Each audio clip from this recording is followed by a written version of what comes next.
নমস্কার বন্ধুরা, এই যে আমার ছাদ বাগানে হয়েছে কয়েকটা পুঁই ডগ।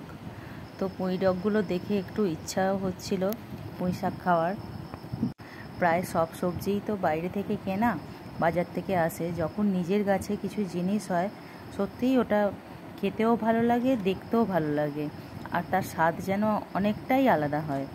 তো এই পুঁই শাকগুলো আমি আর আমার কর্তামশাই একটু শখ করেই বসিয়েছিলাম।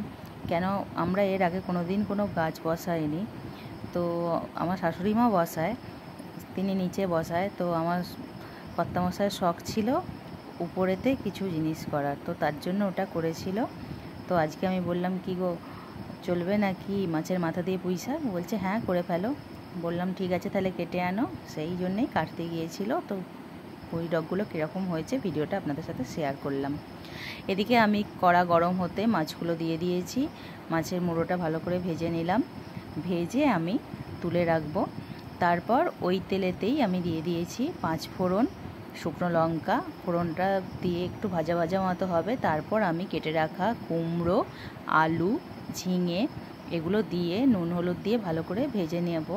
তারপর আমি দিয়েছি আদা বাটা 1 চামচ, ধনে বাটা, জিরে বাটা সব 1 চামচ করে। তারপর দিয়েছি আগে থেকে ভিজিয়ে রাখা ছোলা, আর দিয়েছি সর্ষে পোস্ত। তো সব মশলাগুলো দিয়ে কিছুক্ষণ কষালাম, কষিয়ে তারপর পুঁই শাকগুলো দিয়ে দিলাম। তো পুঁই শাকগুলো দিয়ে আরও আমি বেশ কিছুক্ষণ নেড়ে নেব। বেশ কিছুক্ষণ ঢাকা দিয়ে দিয়ে নাড়ব, তাহলে ওটা সেদ্ধও হবে তাড়াতাড়ি আর ভাজাটাও ভালো হবে।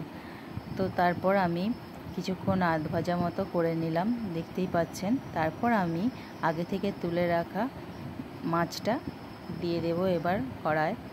তো মাছগুলো দিয়ে আমি ভেঙে দেব, মাছের মাথাটা ভেঙে দিলে তাহলে ভালো লাগবে খেতে, আর সবার পাতেও একটু করে পড়বে।